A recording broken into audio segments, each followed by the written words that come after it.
আসসালামু আলাইকুম, কেমন আছেন সবাই? আশা করি ভালো। আলহামদুলিল্লাহ আমরাও সবাই ভালো আছি। ওয়েলকাম করছি আফিয়া অ্যান্ড সাফিয়াস ওয়ার্ল্ডের নতুন একটা পর্বে। এখন হলো বিকাল 6টা।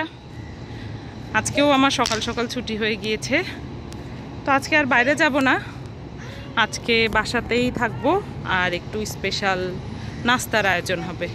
আসসালামু আলাইকুম, কেমন আছেন সবাই?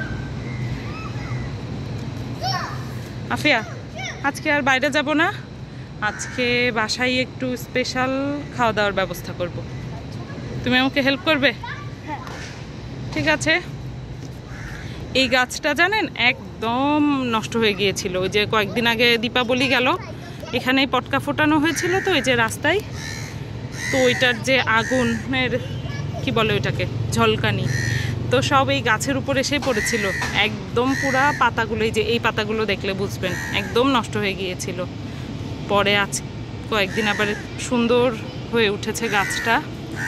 এই কাক দুটো অনেকক্ষণ থেকে জ্বালাচ্ছে জানেন, এরকম জোরে জোরে ডাকছে।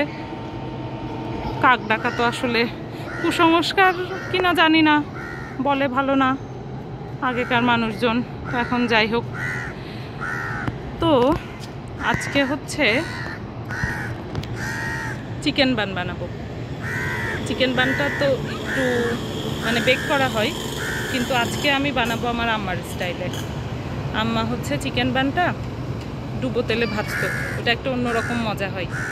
আজকে একটু চেষ্টা করব আম্মার মতো করে বানানোর। আমার মতো তো অত মজা হবে না, তারপরেও চেষ্টা করে দেখি কেমন হয়। চলেন তাহলে আজকের ব্লগটা এখান থেকে শুরু করি, আশা করি ভালো লাগবে আপনাদের পুরো ব্লগটা।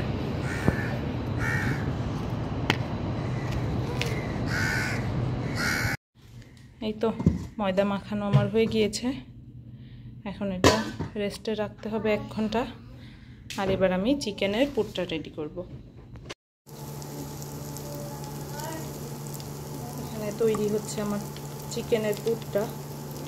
যা যা সস ছিল ঘরে সব রকমের সস একটু একটু করে দিয়ে দিলাম।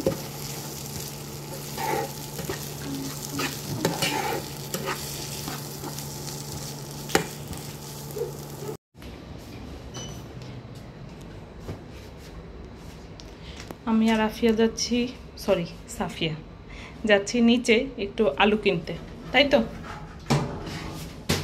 সাফিয়া? সাফিয়া যে সব সময় উল্টা করে স্যান্ডেল পরে।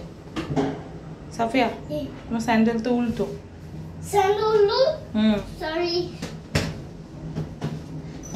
Maybe this one? I am better than good job. খুবই দুঃখজনক, আলু কিনতে যেয়ে দেখি দোকানে আলু শেষ। আমার কাছে 2টা আলুই ছিল, ইচ্ছা ছিল একটু চিজও আছে আসলে আমার কাছে, তো ভাবলাম যে একটু চিজ পটেটো বল বানাবো আজকে, সেজন্যই আলু কিনতে গিয়েছিলাম, কিন্তু দেখি আলু নেই। কি আর করা, এই 2টা আলু দিয়ে যতটুকু হয় তাই বানাবো। এটা এখন সেদ্ধ হতে দিয়ে দিলাম, এখন চলেন বানগুলো রেডি করে ফেলি।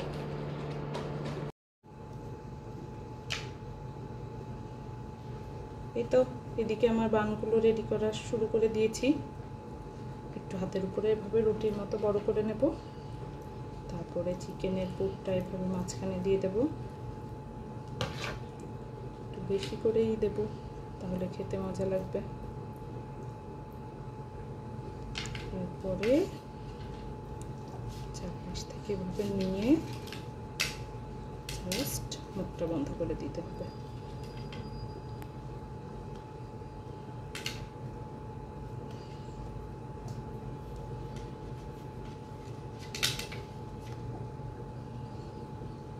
রেডি। এই তো এদিকে আমার বানগুলো বানানো হয়ে গিয়েছে, এখন শুধু ভেজে নেব। এই যে এদিকে আমার ভাজাভাজির কাজ শুরু করে দিয়েছি। এক পাশে কি ভালো কালার এসেছে দেখেন, খেতেও আশা করি বেশ ভালোই হবে। দেখা যাক, ফাইনাল লুক তো অবশ্যই দেখাবো আপনাদেরকে, ভেতরটা কেমন হলো। বানটা উপর থেকে দেখতে যেমন সুন্দর হয়েছে, ভেতরটাও ভীষণ সুন্দর, সফট আর একদম ভালো মতো কুক হয়েছে, ভীষণ মজা হয়েছে খেতে। আর এই যে এইদিকে আমার চিজ বলটা এখন ভেঙে দেখাচ্ছে আফিয়া বুড়ি। মাশাআল্লাহ, কি যে সুন্দর হয়েছে আমার দুইটা রেসিপি, একদম পারফেক্ট, যেমনটা চেয়েছিলাম। চলছে এখন পুরো দমে খাওয়া দাওয়া, সবাই মিলে একটা সুন্দর সন্ধ্যা উপভোগ করছি। আর সেই সাথে নিতে চাই আজকের মতো বিদায়। সবাই অনেক বেশি ভালো থাকবেন, সুস্থ থাকবেন, আমাদের জন্য দোয়া করবেন। কথা হবে ইনশাল্লাহ নতুন কোনো পর্বে। সেই পর্যন্ত নিতে চাই বিদায়। আল্লাহ হাফেজ, আসসালামু আলাইকুম।